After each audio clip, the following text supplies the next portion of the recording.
This is the agenda. We'll have an introduction, then Daniel, then we'll have some various sectors, perspectives with Q&A, then the water sector, again with Q&A, and then we'll aim to close.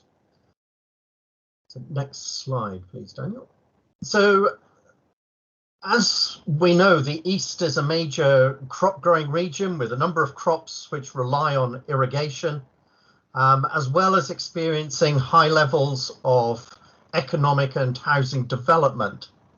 And therefore it's crucial that we secure sufficient water resources to support the regional economy, together with a vital need to restore, protect and improve the natural environment, including in the context of the additional pressure of climate change. And it's important to note that within the plan as it's been drafted, there are high ambitions for environmental restoration, protection and improvement, and these are at the core and the heart of the plan. Water Resources East is different from the other 4 regional water resources groups.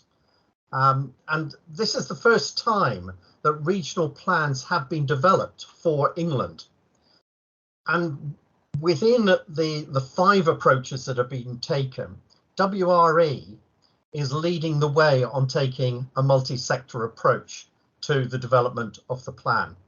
And as you'll see from this slide, the WRE board has representatives from a number of different sectors, so that can take that multi-sector approach. Our membership, as you'll see on the next slide, is even wider.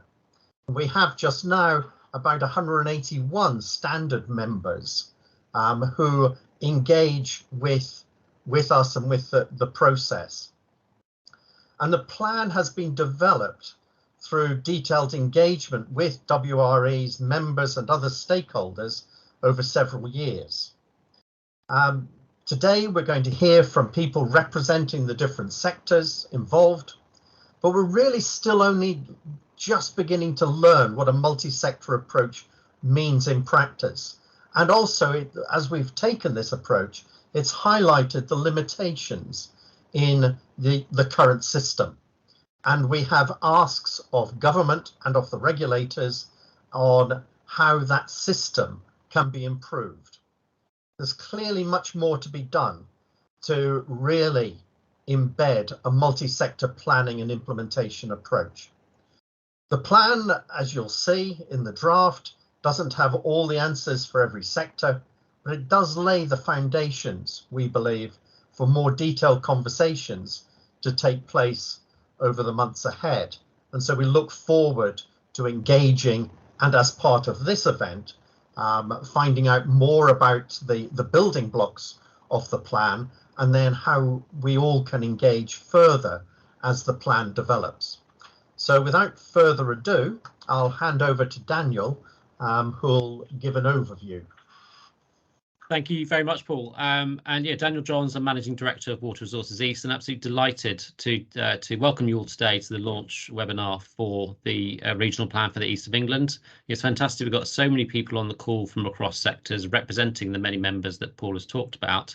And as I say, having launched our regional plan last week and to be able to present it to you today, it's a moment of pride for me and the team. We worked really hard to pull this together, and we're excited to get your feedback and to develop the plans in the months ahead. The headline, of course, of a water resources plan for the East of England is, of course, that urgent action is needed by all sectors to manage the region's scarce water resources. The East of England is already a severely water-stressed region as classified by the Environment Agency, and our plan shows that unless further action is taken, we face projected water shortages across the water-using sectors of around 640 million litres of water per day. So that's about a quarter of current water use that we are set to lose and will need to find from different sources between now and 2050. Because the alternative, of course, doesn't bear thinking about, because unless action is taken, increasing water scarcity will constrain agricultural production in one of the most important food production areas in the country. It will entail economic and housing development in one of the fastest growing regions, again, one of the most kind of important regions for the national economy, and it will impact the region's future prosperity. And most important of all is, of course, the environment, that unless we return water to nature, if we reduce our abstraction from existing sources and find that water from more sustainable alternatives, then of course the region's iconic chalk rivers, peatlands and wetlands will struggle to adapt to climate change and to recover to good health. The starting point of our regional plan, of course, is our assessment of current water use. The baseline for our plan is 2025. So the chart on the left shows you what our water use is expected to be in 2025. And then the right-hand side chart shows what our projections are for 2050. 85% of our water use within the region is for the public water supply, both household and non-household use. But on the right-hand side, you can see that some of the areas that are expecting the highest growth in kind of water use is, first of all, for agriculture in the changing climate, and also for increasing yields. And the energy sector uses very little water at the moment, about 4 million litres of water per day projected for 2025, but could use a lot more by 2050, particularly as we transition to a net zero economy. But it's also very uncertain. So the error bars are really quite wide for the energy projections, because it's really quite unclear and unknown at this stage how much hydrogen production will be located in the east, whether they'll use fresh water or seawater for that for hydrogen production, and also to the extent to which carbon capture usage and storage will be rolled out across the remaining fossil fuel generation plants in this part of the country. So water demand is going up, perhaps by about 300 million litres of water per day by 2050. And the amount available from the environment to abstract to meet those needs is declining quite rapidly, driven predominantly by this overarching need to return water to the environment to recover good river health and restore good ecology. And that process by 2050, our plan reveals, is really quite significant. More than 500 million litres of water needs to be returned to the environment to restore environmental good health. But that process has already begun, and water companies are already today accepting licence caps at peak historic usage, in some cases recent actual average usage. And so by 2035, we expect about 150 million litres of water a day to be cut from existing licenses and to be returned for the environment. What you'll notice from this chart is that climate change and additional drought resilience are also important parts of our plan, but they are of a lesser scale. And you'll also notice from this chart that we still don't know exactly how quickly and how deeply licence cuts will come through for the other water using sectors, in particular for agriculture. And this is linked to one of our recommendations that we need to work with the Environment Agency to establish and give greater clarity to farm businesses and other direct abstractors when licence caps are likely to come through, so that they can be thinking as far ahead as water companies are about where their water use is going to come from in future. And the cuts and abstraction licenses to recover the environment that's not going to be a uniform process across the east of England. And again, our plan reveals that some of the cuts in some parts of the east are really going to be quite deep indeed. It's also worth noting that in this chart, which shows the 3 environmental scenarios that we have planned in common with the other regional groups around the country, the 3 environmental destinations go across the chart from left to right, with increasing environmental ambition. And we have the public water supply cuts to licenses shown at the top, and the cuts in licenses to the agriculture sector at the bottom. But our plan, in approving our plan, the board endorsed the most ambitious of the 3 environmental destination scenarios as our objectives for 2050. So it's worth noting that is baked into the plan, and we know, and we have shown in our plan exactly how you would achieve that enhanced environmental destination scenario. But because the numbers involved at that scale are quite uncertain still at this stage and need to be further investigated, we've based the core of our plan on the middle environmental destination, the BAU plus, the business as usual plus environmental destination. And that's also to make sure that we are being consistent with both the company level water resource management plans coming out in the weeks ahead, and also to be consistent with the other regional groups. So just to reinforce that point, Our board has endorsed the most ambitious environmental destination scenario, but for the purposes of this draft plan, we have shown numbers based on that middle environmental destination. And I think this next chart again shows the scale of the difference really between moving from the kind of business as usual plus environmental destination to the enhanced environmental destination shown at the bottom of the screen. Firstly, to note that, of course, whilst demand is going to be increasing, the effect of additional demand management options being brought in by water companies through leakage control, through smart metering programs, by bringing household consumption down to 110 litres per person per day, they more than offsets the impacts of that additional growth in water, so that the overall amount of water being put into supply is set to fall, not in 15 to 20 years time, but actually over the next 5 to 10 years time. And then on top of that reduction through demand management, you're seeing these license caps coming in.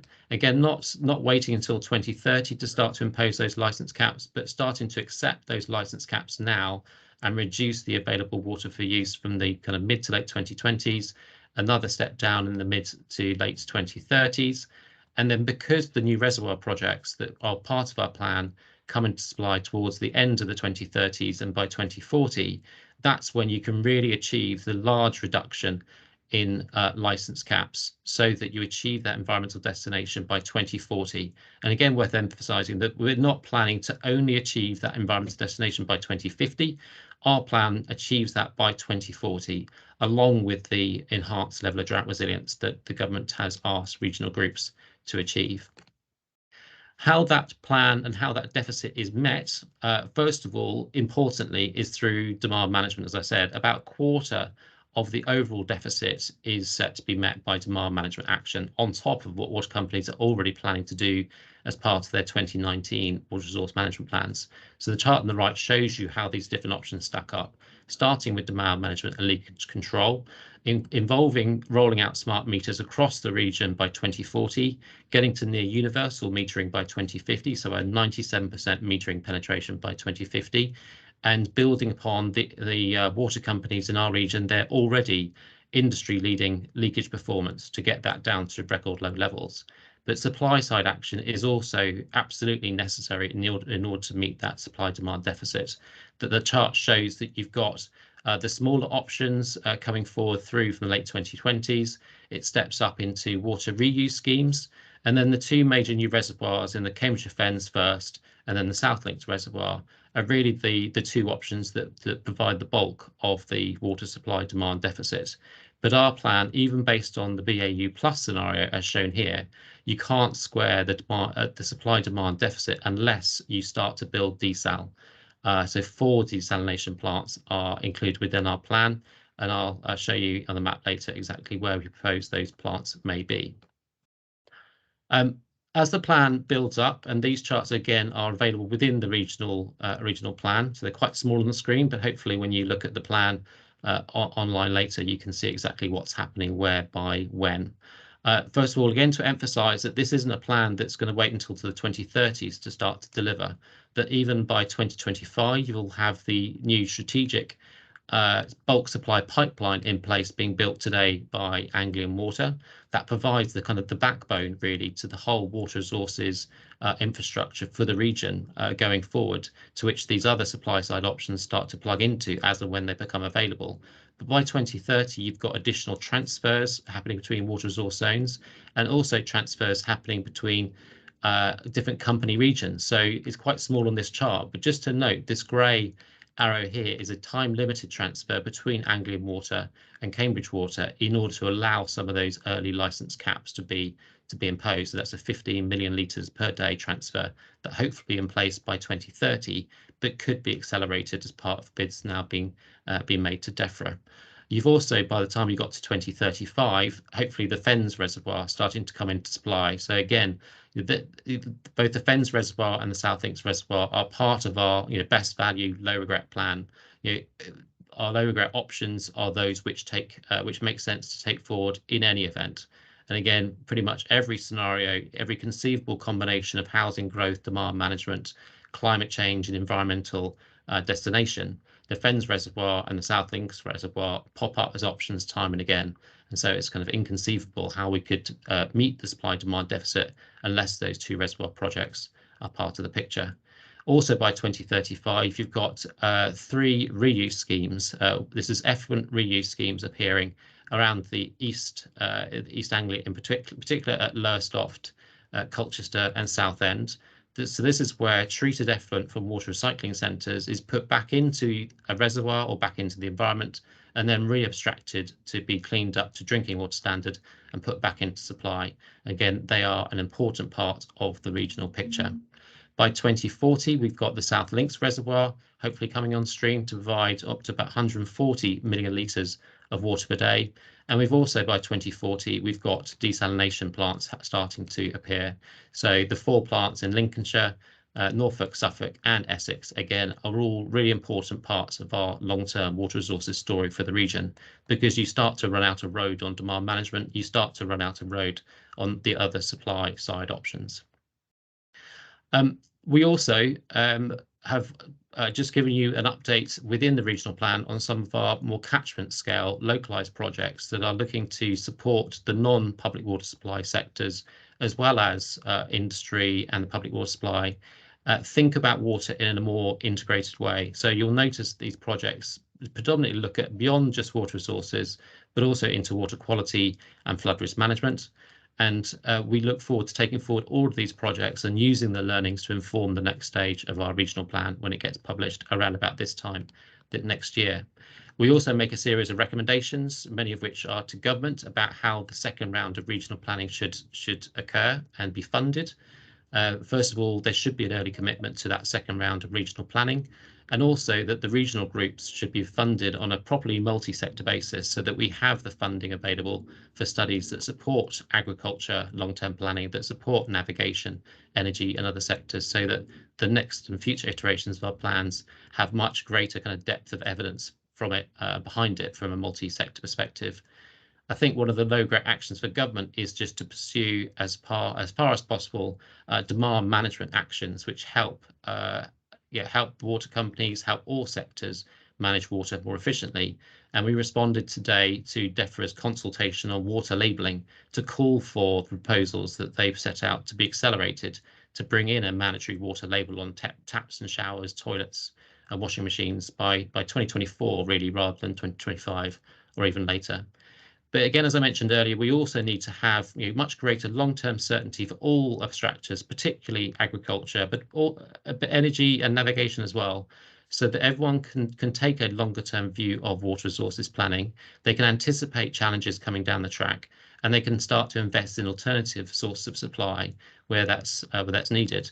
I think there's a case, because of that lack of clarity, because of that uncertainty, that's really preventing people from making the choices and putting that investment forward.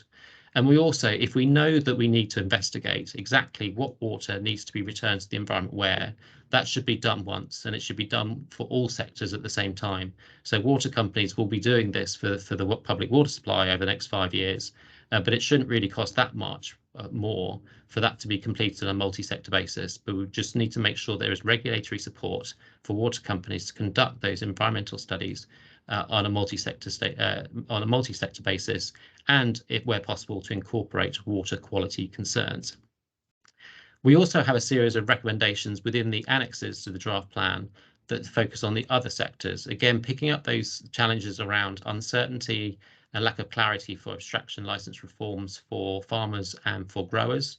I think we need to have more support for local abstractor groups, because they're clearly really important part of that local community engagement, finding solutions, working out exactly what needs to be done by where.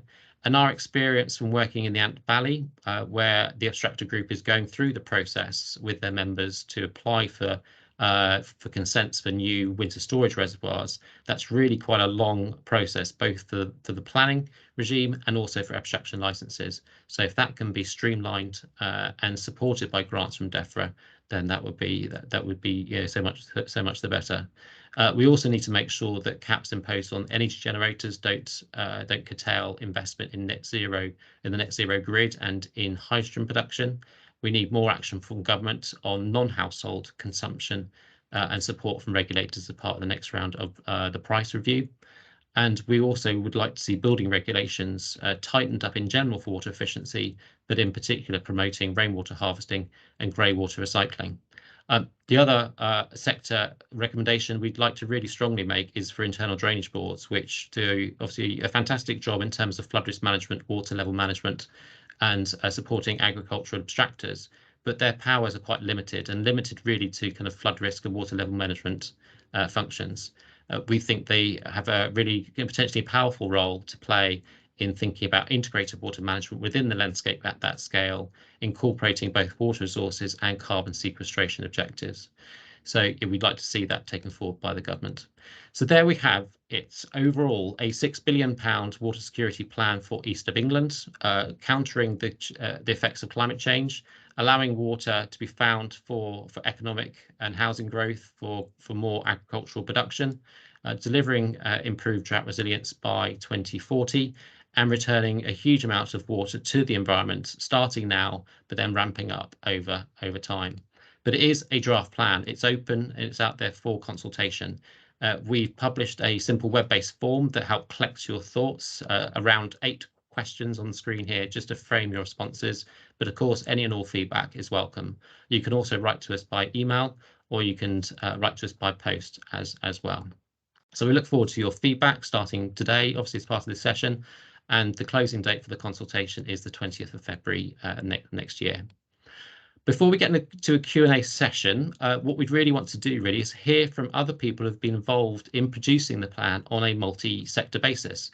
We'll hear from the water companies later, but up front we wanted to hear from the agriculture perspective, from the energy perspective, about navigation, and also about the environment. So, for leading lights in informing our plan are with you now today. And starting off, I'd like to hand over to Lindsay from the NFU. Thank you, Daniel, and good afternoon to everyone. The National Farmers Union, or NFU, is a member-based organisation. It does work nationally, but represents a lot of farmers and growers and agricultural interests in our region. I'm Lindsay Hargreaves. I've been a farmer for most of my working life, but focusing much more now on water resources management, working in irrigated agriculture over a number of decades, and being involved in the evolution of water resources management for agriculture throughout that time. The NFU has been involved in this sort of multi-sector approach as far as it can. Certainly been involved from an agricultural point of view with WRE from the very beginning. And thank you very much for giving us this opportunity just to make a few comments now from an agricultural perspective. I think the first thing that I would like to say about this draft regional report is how it has moved on from the emerging report that was published earlier this year. And I think we really are now seeing a report that does reflect the multi-sector nature of our region and the importance of the multi-sector approach. A huge amount of effort has been put into that process, and it's evident from reading the report just how much work has gone on behind the scenes, not only in putting the words together and producing a report that is highly accessible in terms of being able to read and understand, and very detailed if you want to look at that detail, but also all the other work that's gone into building this multi-sector approach. And I think we should compliment Daniel and his team for spearheading that. And everyone else around it. From agriculture's point of view, the thing that we are very pleased about is to see the significance of agriculture really taking its appropriate place and in this regional view, along with other non-public water supply sectors as well, of course. But I'm here to speak for agriculture, so forgive me that one. The other, and of course, it's agriculture not just as a user of water for irrigation, that is very, very important, but also agriculture as a land manager and agriculture's role in the changing landscape and the world of ecosystem services. So, we are deeply involved, and it's good to see that level of involvement has recognition. The other aspect that really shines through this is the enormity of the task that's in front of us, not just agriculturalists, but everyone too. And for me, that further emphasizes the multi-sector sector nature of it, that we're the notion that any of us is going to successfully navigate our way through the next 30 or 40 years on a sector alone basis is a very tough challenge. Even doing it together won't be easy, but it's good to see that coming through. Just to shine a light on one or two of the things that that are really exercising the farming sector.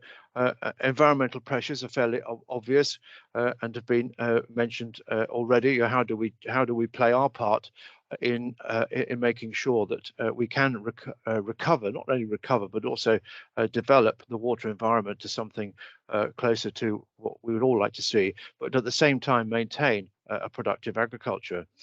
More immediately for agriculture are the no deterioration measures under the Water Framework Directive, and indeed there are 277 licenses in our region which on the 31st of March 2024 will cease to exist. This is abstraction licenses for irrigation, and at this stage those license holders don't know whether they're going to have their license quantity capped or not capped, or how much it's going to be capped, and that is only one cropping cycle away. So it really does highlight the comment that's already been made and was already made about working up measures which allow all abstractors in this game to be given time to adapt, to understand the problems, to be part of the solution and adapt in an orderly way that doesn't crash the business on the way forward. And we've also had reference to other obstacles in the planning process, mitigation, and of course this long-term planning thing. At the moment, and especially as we move into the permitting process, making a very large multi-million-pound investment against a background of a 6-year approval cycle does create challenges for small businesses. The solutions that agriculture needs is, we do need a better understanding of the catchment and how it works. We need a better understanding of our own sector needs. We are a highly fragmented industry, and organising ourselves is difficult, and we need some help to do that further. There is some organisation, but there needs to be a lot more. We need acceptance of farming as an essential need for water, and I think that's sort of addressed through this matter of all abstractors being able to have a similar be approached or dealt with similarly when it comes to sorting out the problems, and a regulatory framework which works for everyone. And I'm going to spin back round to the collaborative approach and perhaps ask the final question: do I think that the Water Resources East and the way it's shaping up, the way its draft plan is coming forward, is going to help us with that? For me, it's a very firm yes. There is a lot of work to do. We've come a very long way, to go, but I do believe that this report has given me at least the confidence that all of those that framework has been laid, and perhaps as a last point, if I might, Jones, just to say that we do need to be able to continue through to 2025 and the National Water Framework number 2, because at the moment there is reference in the chairman's comments in this report of proper funding arrangements for non-public water supply and also for WRE. So again, we've all got to work hard to achieve that. So supportive, very supportive, Chairman. It's a big step forward. It's our big opportunity for us, and the farming community through the NFU and other organisations will be working very hard to make sure that it remains at the centre of this process, so we can enjoy the benefits of the leverage and influence that it can bring. Thank you. Okay, and next up we have Jenna Lyons from Energy UK. So Jenna, I'll just forward on to your next slide. Thank you. So I'm Jenna Lyons and I'm representing Energy UK today, which is the trade association for the energy industry. And today I'm talking about the electricity generation subset of the energy industry, and I'll generally refer to that as the power sector. I actually work for Uniper, which is a power company, but I'm representing Energy UK today. So it's really important to understand that the power sector operates in a competitive market and we have to obey competition law. So this means there can be no sector plan. So no one knows where future power stations will be built or who will own them. So this is obviously quite difficult in the context of water resource planning. The two systems don't match up in terms of long-term planning, and that's partly because they've never had to in the past. Power stations use water for cooling and for process water. Freshwater use by the power sector has declined over the past decade. This is mainly due to closure of coal-fired power stations, but you can't extrapolate this curve. That's because combustion plant fitted with carbon capture and storage and hydrogen production are needed to get the country to net zero 2050, and both of these require water. So a group of electricity producing companies known as the Joint Environmental Programme, or the JEP, has funded development of a model that uses publicly available information and a probabilistic approach to project future water use by power and hydrogen production. And these reports are publicly available on the Energy UK website. The model projects that freshwater use by the power sector will continue to decrease until the mid-2020s. Towards the end of the decade, water use starts to increase as hydrogen production is commissioned. The model projects that water use by power and hydrogen production continues to increase throughout the 2030s and the 2040s, but with increasing uncertainty. And that's something Daniel's already talked about today. So the power sector has provided WRE with a range of water use projections in the region by future power and hydrogen production under different scenarios. So it's important to understand they're not predictions, they're just what could happen under different scenarios. And you can see some of this information in the draft plan. So the WRE plan recognises that the energy transition to net zero will result in higher freshwater demands than in recent years at some sites. The River Trent is important for the power sector as there are several operational stations that abstract water from the Trent. And even when a power station closes, it's often an ideal site for a future power or hydrogen project, as a lot of the necessary infrastructure is already in place. We know there are potential transfers of water away from or out of the Trent, so it's important that the impact of any transfers on the power sector are properly assessed, not the least because several power stations could be impacted simultaneously. So what does the WRE plan mean for the power sector? So the engagement leading up to the publication of the draft plan has been really valuable. It's given the power sector an opportunity to outline the range of water requirements by future power and hydrogen production. It's given us an opportunity to learn about the requirements of other sectors and how they operate. And it's given us an opportunity to look for potential synergies and trading options across sectors in the future. At this point in time, both Energy UK and WRE understand that there's currently no long-term solution to ensuring that power and hydrogen production will have access to the water needed in the future to help decarbonise the country and to provide electricity system security.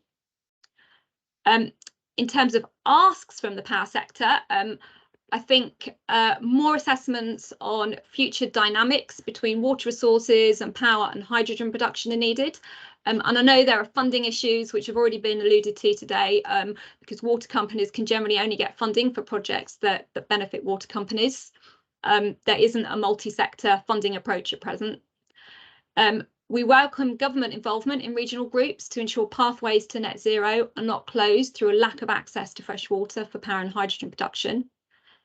I also think it's important to emphasise that operational power plant require continued access to fresh water and water rights for the remainder of their operational life to provide electricity system security. And future power and hydrogen production plant require access to fresh water and freshwater rights for the project lifetime. That's firstly just to secure the investment needed to build the plant. And then once the plant's operational, it's to contribute to electricity system security and to ensure decarbonisation of the country in a resilient and affordable way. So finally, I'd just like to thank WRE for the engagement that we've had so far. And the power sector is looking forward to a lot more engagement in the future. So now I can hand over to Matthew Wells from the Canal and River Trust. Yes, Hello, thanks for inviting me along. I'm Matt Wells and I'm a Principal Hydrologist at the Canal and River Trust, and we are navigation authority responsible for 2,000 miles of canals and rivers across England and Wales. And yeah, the canal system is 200 years old, still a working piece of infrastructure, so it's a great asset. But of course, water is the lifeblood of that system, and it's important to maintain that, or to protect that water resources, to keep the canal system going.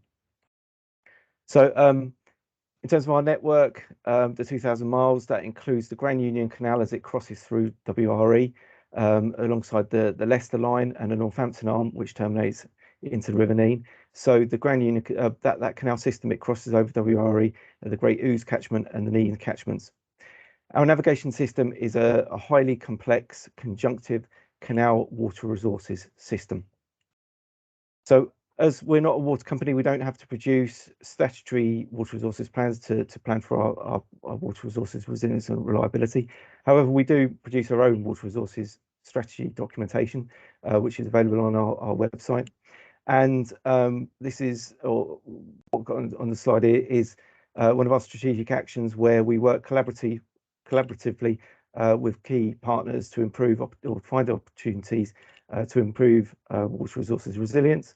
And that includes that we've worked with each of the water resources groups via the national framework and individual water companies to come up with different schemes to provide that mutual benefit. Okay, next slide, please. Back to our water resources footprint. So within WRE, behind public water supply and spray irrigation, then we are the third largest abstractor within WRE, taking up to around 33 million megalitres per day. And our largest abstraction is a combined from the Tove and the Ouse of up to 22 megalitres a day. Important to note that arguably navigation isn't consumptive, in that lots of the water that we abstract actually ends up back in the rivers via waste or via weirs, or via the terminal locks back into the rivers, such as in the Northampton arm, which terminates into the River Nene. And it's worth keeping in mind as well then that the original function of the canal system was to connect catchments and rivers that otherwise weren't connected to transport goods around. And as such, water can be transferred from one catchment to another and from one river to another. And that includes into and out of the different regional groups. In terms of what we're doing now, if you're on to the next animation. Yep. Then the trust, we're actively working with Affinity Water and Severn Trent regarding a new strategic transfer, a large-scale transfer, which is going to take water from Minworth Sewage Treatment Works, which is in North Birmingham, mainly via the Grand Union Canal through the Midlands, through the WRE boundary, and then into the WRSE boundary, off to Affinity Water in Hertfordshire. By 2040, we hope that we're going to be transferring 140 megalitres per day. But other opportunities may exist. So via this process, we've been engaging with the Bedford and Milton Keynes water partnership, the potential for a new canal there, possibly to use water that's within the canal system already, or elsewhere in the canal systems that could be transferred to supply some water to that new canal opportunity. Likewise, the Affinity transfer scheme, whilst Affinity aren't using that water, there may be scope to transfer water elsewhere, including potentially into the WRE catchments. So lots of other things to still consider and think about moving forward. I hope this has been sort of a brief introduction and provide some food for thought. And next up, I'm going to be passing across to Barry from the Rivers Trust. So thank you. Thank you very much, and good afternoon, everybody. Only 5 minutes and a lot to say, so I'll try and rattle through it as quick as possible. First slide, please, Daniel. Okay, so I thought I'd start with the sort of conclusions first from my thoughts here. What I wanted to say is that the plan has been developed was part of a fairly prescriptive national approach, so including the data that supports the environmental destination targets. And consequently, I think that there is going to be a bit of a mismatch between local ambition and the scale and pace of environmental improvement and what's set out in this initial plan. However, the process of developing the plan, as others have said, I think represents real progress towards multi-sector water resources planning. We've got an awful lot more to do, and a lot of barriers to overcome. But I think it's a significant start along that journey. I just wanted in the next slide just provide some context to the current condition or baseline of the environment and our rivers more widely. Just to remind people of the fact that across the WRE region, probably less than 10% of our rivers are at good ecological status. None of them achieve good chemical status, and really the rivers have been facing a sort of a death by 1,000 cuts, and over abstraction and denaturalization of our rivers have been quite deep cuts. And so this plan is really important, and it's certainly not gold plating the needs of the environment. The needs are clear and essential for us to deliver. In the next slide, I just wanted to use the figure that Daniel's already talked through that's in the plan. This is the sort of the roadmap for how public water supply will meet its obligations and achieve environmental destination target. And I just wanted to highlight a few key things from a sort of environmental sector perspective. The first is the environmental destination target itself. It may seem quite obvious, but it's quite a step forward that we actually have a long-term environmental destination target that straddles sort of multi-planning periods for water companies and AMPs and things like that. However, there is uncertainty that surrounds that data, and again, I suspect in many cases it won't meet or reflect local ambition at a catchment scale, both including the pace and delivery of that destination, and that's something we'll certainly be looking at over the coming months. The second is this big assumption here that we'll be able to meet these rather large leakage reduction and demand management targets in the plan. I mean, there are mechanisms by which this can be achieved, and Daniel set those out earlier. But I think we have to see this as a bit of a warning light that if we can't meet these rather significant figures, that will have implications for achieving environmental destination. We've got to make sure we keep our eye on delivery of that. The third is the initial license reductions. I just want to be clear here that these license reductions are to prevent no further deterioration to the environment. They're not to deliver environmental improvement. So we just have to we can view this timeline with with some degree of sort of hesitancy around when the actual improvements as opposed to protection will kick in. And the fourth is the investigations and planning that will sort of underpin the delivery of the plan. And I think this is a really critical and key phase for us all, and how we go about planning what is going to be delivered to achieve environmental destination is going to be really important, and key focuses will be about how we can include things like nature-based solutions in this delivery and planning phase to deliver multiple benefit solutions for all, but to increase natural resilience of our environment and go on to achieve the environmental destination. But then the last slide here is just a view of what to focus on next. Many of the speakers have already highlighted this, but I think if we're going to go on and really achieve the ambitions of Water Resources East, we're going to have to accelerate our progress and support for multi-sector catchment scale planning.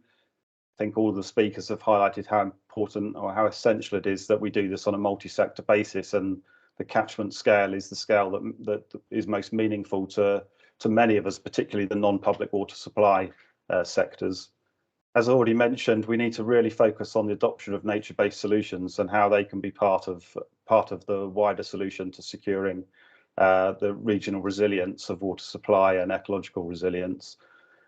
We need to move to a much more systems-based approach, so a much more integrated approach beyond just water resources. There's some really interesting questions that need resolving from my perspective around governance. So what is the Water Resources East mandate, and how independent can it operate from public water supply, and how will it link in with other sort of key governmental governance frameworks such as catchment-based approach? And the last point there is around the need to shape the national framework, version 2. As I said at the start, this first plan has been developed through a very prescriptive approach, which has constrained it somewhat. And it's really important that we can help shape and influence the second framework, so that we can achieve all the things we want to in subsequent iterations of the regional plan. And the very final slide I wanted to just leave you on is just a sort of a plug and a prompt for some of the work being delivered in the Water for Tomorrow project, which addresses some of those issues that I've raised. And I'd encourage people to get along and have a look at what's being delivered in that project. And I hope many of the outcomes will influence the publication of the final first draft final plan. So thanks very much, Daniel. Brilliant, Barry. Thank you very much. So we've got about 5 minutes for just any Q&A, questions and answers. So Ben Fitzsimons, who's technical manager at Water Resources East, hopefully will be just going to pop up on screen as well. Thank you for posting questions to the Q&A. You can also upvote other people's questions just to make sure the kind of the most important ones come to the top. There's a question here for you, Jenna, from Paul Eccleston about hydrogen. So will water use for hydrogen production have a kind of seasonal component to it, or will it be a kind of constant demand for fresh water during the course of the year? Could that obviously be tied to hydrogen storage to make sure that, I suppose, you know, that hydrogen gets produced when there is fresh water available, rather than potentially tapping into supplies during the summer months? Yeah, so it's definitely, hydrogen production is probably going to be different from electricity production, because electricity is produced 24/7, whereas hydrogen probably won't need to be used in the immediate way that electricity is. So as long as we've got hydrogen storage, we can ramp the production up and down. But there are a lot of things that come into play. There's the water availability, but also National Grid are thinking that some green hydrogen, so that's hydrogen produced by electrolysis of water, which obviously needs an electricity supply. They think that there will be some electrolyzers that only generate hydrogen when there is excess wind on the system. That's probably more likely to occur in the summer than the winter, which is also probably when you're going to have more of a water shortage. So I think a lot of these things haven't been thought through yet. But I don't think hydrogen will. I think it will vary for different hydrogen production plant, depending on their commercial arrangements. But I think that some of them might generate constantly throughout the year, but there will definitely be some that only generate at certain times of the year, or under certain conditions. I don't know if that's answered the question, but no, it has. Thank you, Jenna. Give you a bit of insight. That's brilliant. There's also a question, I think probably for you, Lindsay, about so if water companies can defer some of its obligations under licence caps, I'm guessing using the overriding public interest argument, is our agriculture able to do the same?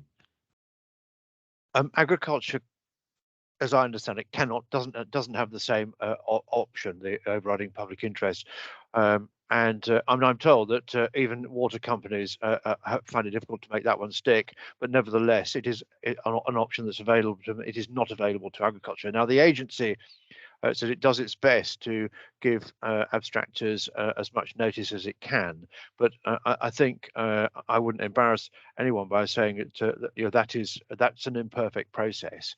And how long do we need to adapt? And it could be an adaptation is pretty small and could be implemented in a short time, or it could take a very long time to implement. It could be measured in even in decades. So the short answer is that agriculture does not have that same option, and I think this is one of the ambitions of that we want to achieve. And I think Daniel, you mentioned it, is that when we come to interventions and having to change things, that all all abstractor types have the same, are put in the same position. So if it's deemed acceptable for a water company to have 5 years or 10 years to adapt, then agriculture in the same circumstance should be given a similar opportunity. That's an ambition. That's what we're working for, and hopefully we can achieve it. Yeah, brilliant. Thank you.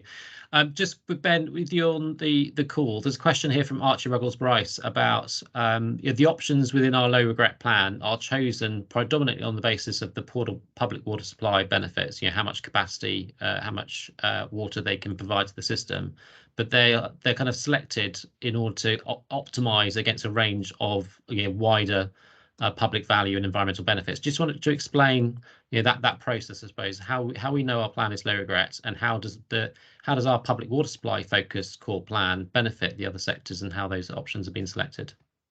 Yeah, sure.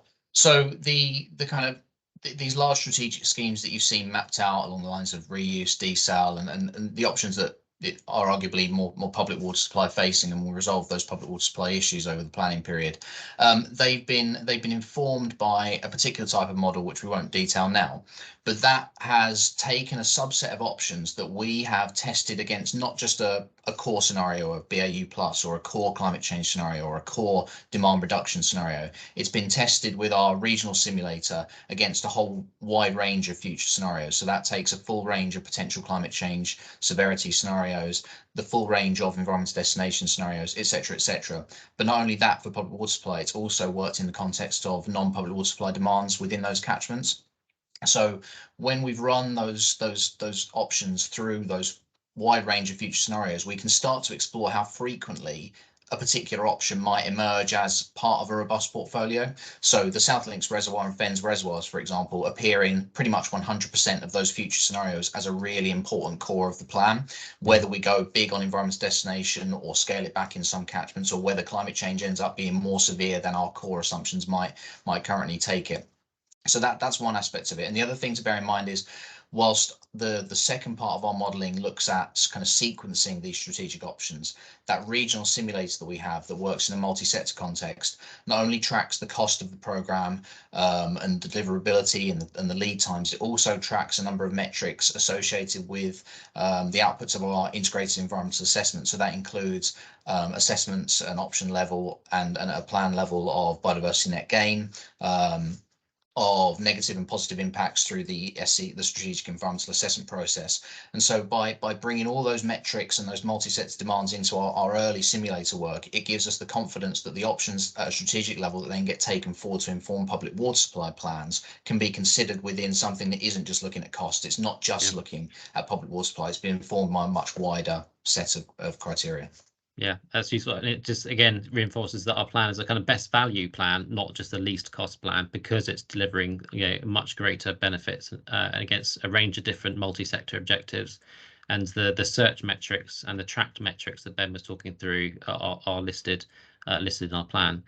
We should probably move on to the second half of our the slot this afternoon to talk about the public water supply, and to invite each of the water companies involved in WRE, members of WRE, just to present their water resource management plans, and then we'll follow by a further Q&A, which of course we'll tap into some of the other questions that have come forward, which are more to do with the public water supply than they are to do with kind of multi-sector.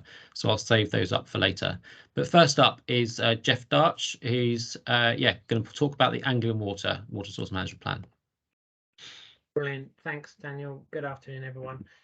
And yeah, just to note that Anglian water resource management plan isn't yet published, but will be in the near future. So what you're going to see today is a taste of what's to come. And actually, in many cases, what you'll see in the short slides that I've got is a very similar situation to the overall WRE situation, which is perhaps not a surprise given that Anglian water forms roughly kind of 2/3 of the public water supply and demand. So you can see, a considerable pressure on our supply-demand balance going forward. Very much the same as at the regional level. Our efforts on demand management will see the need for abstraction to reduce over time, but significant changes associated with leaving more water in the environment, and also adapting to the 1 in 500 year drought resilience standard, will mean that many, if not most, of our water resource zones are in some level of deficit by the end of the planning period if we were to do nothing. And if we could move to the next slide, please. Our approach for dealing with this is very much the twin track approach, which has been used consistently in water resource management plans over the years. On one side, we've got demand management, and this is really underpinned by our rollout of smart meters. So we started a trial in AMP6, and we started rolling out these significantly in 2020.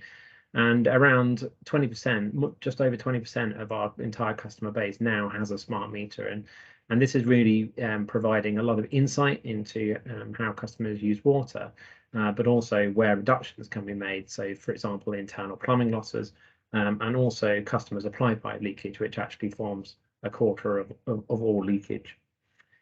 On the other side, we've got the changes to the supply side, and really we're looking at a kind of fairly major kind of replumbing of the system that we've been used to for the past 100 to 200 years. Not only have we got that strategic interconnector that Daniel mentioned, but in the short term we will be doing further work to interconnect our region, enabling us to share supplies. And you can see that particularly true, for example, in the county of Norfolk. In the medium term, we've got the reservoirs coming online, the Fens Reservoir, which is a shared scheme with Cambridge Water, and then the South Links Reservoir, which will supply water to parts of Lincolnshire and also to our Ruthamford system, which is the southwest part of our region. And very much the same as the WRE picture. In the long term, we will have some dependency on desalination in order to meet the long-term environmental destination. If we could go on a slide, thanks. So a huge amount of action right over this whole 25-year period. As I say, a real focus on demand management in the next 5 years or so in terms of maintaining the supply-demand balance. A significant set of investigations, which we're hoping will be multi-sector, multi-company investigations to look at the long-term destination. But we're also doing those transfer schemes, and we are implementing the Colchester reuse scheme, which will help cope with supply deficits in Essex prior to the reservoirs coming online. Then we get the big change in available resource with the 2 reservoirs. And then finally, in the latter part of the period, we will have this dependency, as I mentioned, on desalination. And key in this is essentially allowing the earliest possible achievement of caps and also of long-term license changes. So we'll be seeing that by 2040 we'll actually reach our 2050 target for environmental destination. Similarly, we'll reach the 2050 leakage target by 2030. And then just a final slide, just on the reservoirs. I mean, these are a sort of really big ticket item for not just Anglian Water, but for the region. I don't know if we can move on a slide, please. And just to emphasize really that these are a really golden opportunity for the region to put in place new water resources infrastructure in the same way that we did with the likes of Grafham Water and Rutland Water in the 60s and 70s. And of course, these schemes are very much more than just supplies of water. And they genuinely can give multi-sector and multi-beneficiary benefits, which we're hugely excited about. And the consultation on the sites that have been selected for these reservoirs is open. It's open until the 21st of December, and you can find out more at linksreservoir.co.uk and fensreservoir.co.uk. And the Gate 2 submissions, where we kind of detail the site selection process and the development of our concept designs, will be published on Friday this week. Daniel, in the interest of time, I'll leave it there, and I'm going to hand over, I think, to Natalie from Cambridge Water. Great, thank you very much, Jeff. Yes, thank you. So I've condensed everything for Cambridge Water onto one slide. So and as Jeff said, kind of exactly the same principle for Cambridge Water. So we haven't yet published our WRMP yet either, as we just make a few final refinements to that. But again, a very twin track approach to the situation. So just as an overriding principle for Cambridge Water. If we did absolutely nothing, we would have a deficit in supply of around about 64 megalitres a day by 2050. And so we need to have a very ambitious demand management programme, which you can see detailed at the top of this very busy slide, apologies. And we're kind of sticking to our public interest commitments, so you will see 50% leakage reduction by 2050 and looking to triple our existing leakage reduction rate as well by 2030, as well as reducing non-household consumption by 9%, and of course the water efficiency target of 110 litres per person per day by 2050. As Jeff mentioned as well, smart metering rollout programme universal. We have quite a high metering penetration in the Cambridge area already at around 73%, but it's keen to maximise that as much as possible. And we're also looking during the next 5-year period at some grey water and rainwater reuse schemes, particularly on brand new large scale developments, in order to kind of save the water that growth may produce. Then we move on to our supply side options. Jeff's already mentioned the Fens Reservoir, so absolutely won't labour that. That is a partnership approach between ourselves and Anglian Water. There's a couple of smaller scale options on there around our existing licenses and a potential reuse option from water recycling works. And then the other one, a mid-term option for ourselves, would be an import from Grafham Reservoir, a transfer opportunity around about the early 2030s. For us, we have got a lot of work coming up over the next 5 years on chalk stream river restoration in order to kind of join together these programmes. One of the areas at the moment for us is that you can see a lot of these options are kind of 2030 onwards, and we have some very short-term challenges in the Cambridge region, and that's some of the opportunities that we're looking through now around the timing around those, to see what we can do and how we can best play that through. We will, as part of the WRMP process, water companies have to make sure that our systems now become drought resilient to a 1 in 500 year drought. Previously it was a 1 in 200 year drought. And the Fens Reservoir, as well as helping us achieve the environmental destination, will also enable us to meet that level of drought resilience as well. And the final point from me is that we've mentioned previously about best value planning.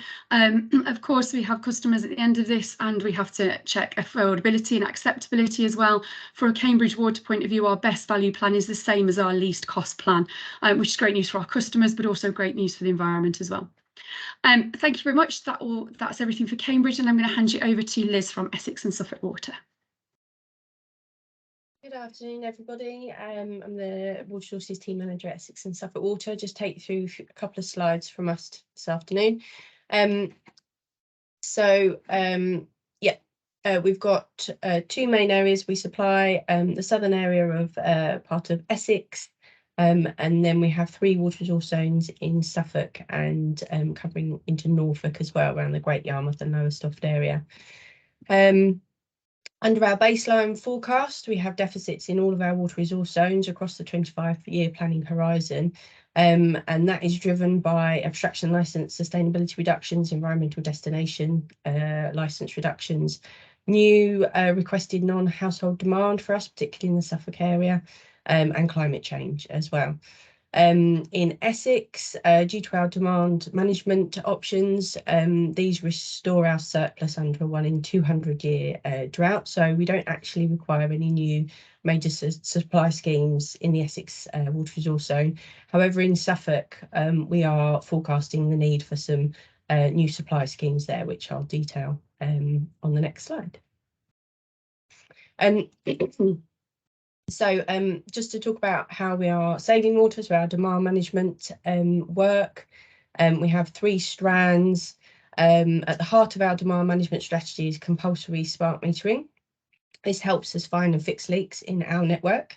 It helps customers to find and fix leaks in their homes, and it also helps inform our water efficiency work as well. We know that smart metering can reduce customer water use between 3% and 7%. Our customers that have a meter already will have a smart meter installed instead. Those without a meter currently will have a smart meter installed. Although we're approaching 70% meter penetration already, all of our customers will have a smart meter by 2035. Leakage reduction, as well as the find and fix of the leaks informed by the smart metering programme, will also renew our mains that are prone to or at risk of leaks. Our target is 40% leakage reduction, which we feel is achievable. We already have an industry-leading leakage performance, particularly in our Hartismere water resource zone in Suffolk, which has either the lowest, if not the lowest, leakage rate there. Our water efficiency programmes, we'll continue to roll those out, and the metering, smart metering, will also help identify high users, where we can focus our work in particular there. Next slide. Oh, that's back. Oh, increase. Yeah, okay.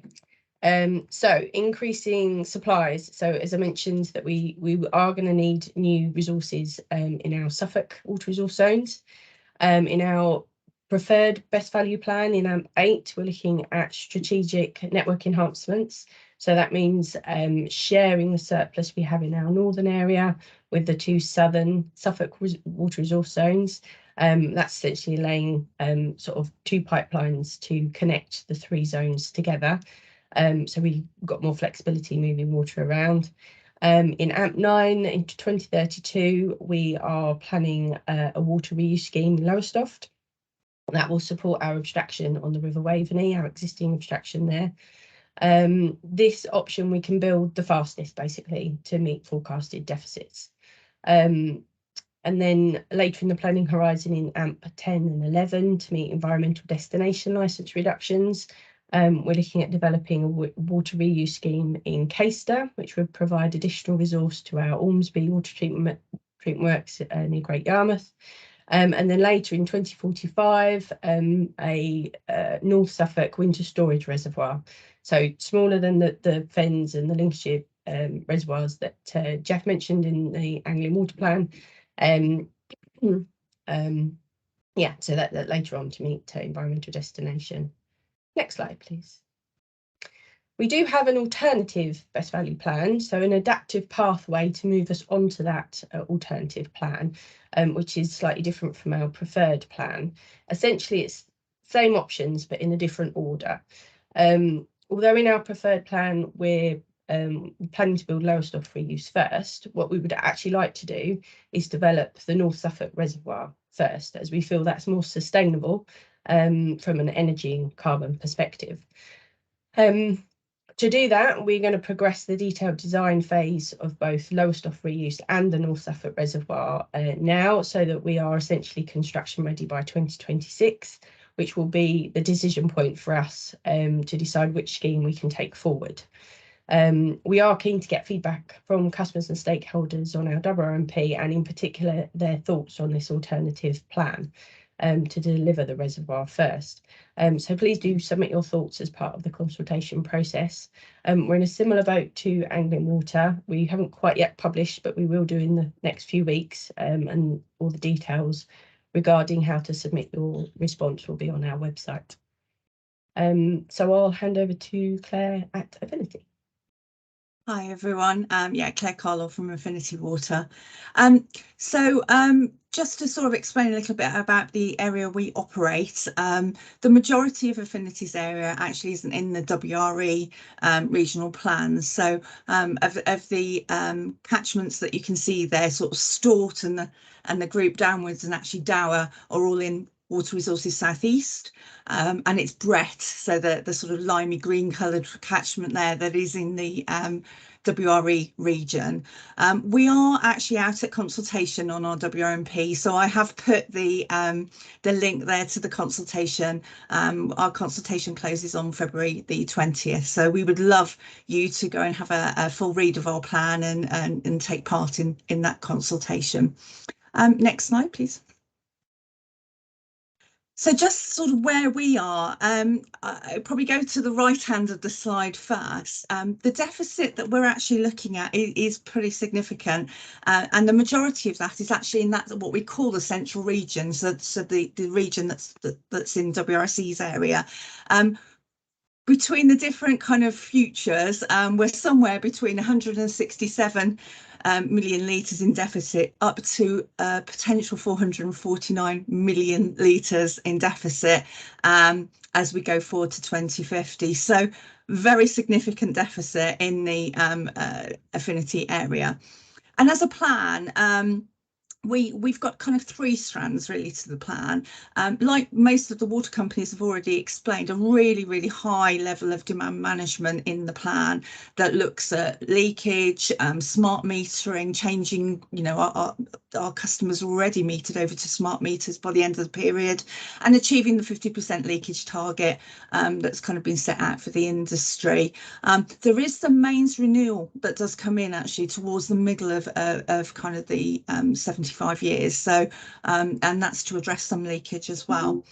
The second kind of segment, I guess, of work we're doing is actually about moving water around, and Jeff talked about this a little bit as well, didn't he, for Anglian. So because of the history really of the Affinity catchment, which has been very much, you know, sourced from boreholes and kind of supplying locally, we need to make sure that we move water around our catchments, and that's not only in the short term. We've got some short-term schemes to kind of unlock water really across the catchments, but also to get them ready for some significant large schemes that are coming in as we move forward.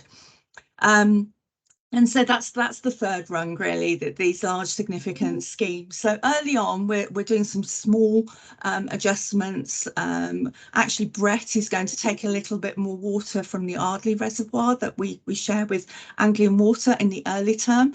But then we get into the really big schemes, these big significant strategic resource options, as we call them. And Matthew already talked about the Grand Union Canal, which is a really significant scheme for us. And then there are a couple of others. So if we go on to the next slide, I'll just talk briefly about those. So the 6 strategic resource options that Affinity has been working on with other companies and actually the Canal and Rivers Trust. And it's 4 of those that we're going to take forward in the plan. So, so just to be clear, that the Anglian to Affinity transfer and the South Lincolnshire Reservoir do not feature in Affinity's plan. They haven't been chosen by our modelling, and we're looking at progressing the 4 other strategic resource options. So really importantly, Grand Union Canal, which is supplied by a recycled wastewater treatment works at Minworth in Birmingham. And that scheme is actually put in the programme for 2031, so quite soon. And that's the first scheme for us to progress, really significant. We'll go down towards Leighton Buzzard, where we'll abstract and then bring into our central region. So really significant scheme for us, and that allows us to really deliver on our environmental destination and stop, you know, taking from some of those very precious chalk streams in those catchments.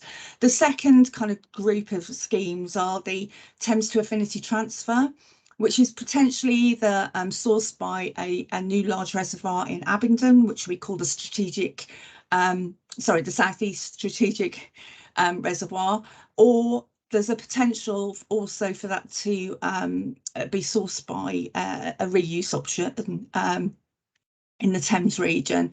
That's coming in the plan at the moment around 2040. So 2 big, really significant schemes coming in to support Affinity's environmental destination. That's it from me. Brilliant, thanks Claire. If you could just stay on the call for a moment, perhaps turn your cameras back on. Also Ben, rejoin us, Technical Manager from Water Resources East. We've got lots of questions in the chat, which I'm sure we're not going to get through all of them. So actually what I was going to propose, we'll get through as many as we can now in the next 10 minutes before kind of formally closing the webinar. But if people want to stay on for a more kind of informal kind of chat after 2:30, then please do so. I'll stay on the call, other members of the team will as well, if they're available, just to have, just make sure we get through those questions. And as Rebecca has been saying in the chat, we'll also be publishing a frequently asked questions about the regional plan on the website after this event, wrapping up the questions that people have been asking. My first question, I guess, from the chat, probably for Jeff. I mean, I guess a common theme of the feedback we've had so far is that the long-term options obviously look really strong, but is there anything much happening in the short term, the next 5 to 10 years, to make sure that we are starting that journey toward the environmental destination? To what extent can some of the licence cap reductions be accelerated so that they come through sooner to return water more quickly? Jeff? Yeah, thanks for the question. Yeah, I mean, an awful lot is already being done in the hotspots. So if you take the Ants, Broads and Marshes area of Norfolk, for example, we've already shut 1 source there, and we'll be shutting 2 further sources in the next couple of years. So, you know, where there has been pressing needs, particularly identified under the Habitats Directive, action has been taken.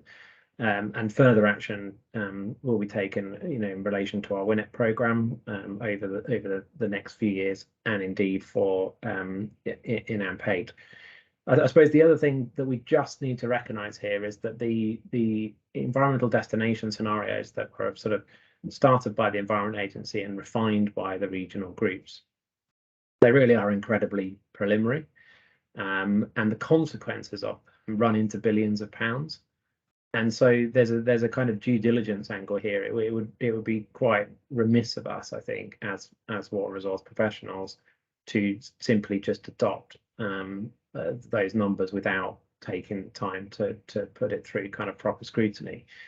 And of course, one thing that we have to remember is that those scenarios are just based on abstraction. And actually, if you look at the reasons for not achieving good ecological status, abstraction is fairly low down the list, you know, after pollution and other things. So if we're going to spend several £1 billion on the environment, and I don't think any of us are arguing that shouldn't be the case, you know, we should be asking, though, where is it best to spend it and how is it best to spend it? Is it all about abstraction, or is it also about, you know, river water quality, hydromorphology, and so on? So that's why we need some time just to answer some of these questions, but it's very high on our list of priorities in terms of investigations. Thank you. And I was going to turn to Natalie as well, just a particular question about Cambridge Water and maybe your plans for reducing some of the abstraction from chalk there. Yeah, so I think I've answered one of these questions in the chat a little bit as well. So yeah, absolutely kind of aligned to kind of what Jeff has said there. So we've got two sets of we've got some license caps that we'd be looking at by 2030, and as we mentioned before, one of the things that we're looking to do alongside that is around chalk stream river restoration. So as Jeff said, you know, a lot of these license caps and the environmental destination are looking purely at like abstraction reductions, whereas we know that we need to look more holistically if we're going to drive the right benefits for these rivers and streams, and that's kind of part of the programme that we are looking at alongside this as well. It's a great question here from Philip Pearson about the kind of the adaptive nature of the plans. Perhaps if I turn to Liz about this, because you mentioned the kind of adaptive planning and having different pathways. So yeah, Philip's question is about so how are you monitoring what's actually happening? How are you checking and reviewing what takes place and unfolds so that you know which kind of pathway to move on to, and to review things like demand management strategies, to review things like the supply side infrastructure as well? Yeah, so although we only prepare WRMPs every 5 years, but every year we're updating those as part of the annual review process. So we're looking at outturn demand, outturn performance of our demand management options, and our supply. There's a lot of uncertainty around environmental destination licence reductions particularly. So we've got plans to put all of our abstraction licence into WINEP. So this is the Water Industry National Environment Programme, which, for those of you who don't know, is a kind of programme of work that we agree with the Environment Agency. And as part of that, we can undertake detailed investigations about the impact of each of our abstraction licences. So we plan to do that for AMP8. So after AMP8, we'll be much more certain about how we go about achieving those aspirations for environmental destination. So various work streams will continue and provide more and more certainty on the figures as we go through. Great, thank you. And Claire, there's a question here about the Lincolnshire pipeline, which I assume is the Anglian Water Strategic Pipeline Alliance, you know, the 300-kilometre pipeline. Yeah. Assuming that they're not taking ahead the additional transfer from Anglian to Affinity as part of the regional plan doesn't affect Anglian's plans for the strategic pipeline? Probably a question more for Jeff, but no, I mean, it's the Anglian to Affinity transfer that we're not progressing. Yeah. So the pipeline in Lincolnshire will still be proceeding as planned.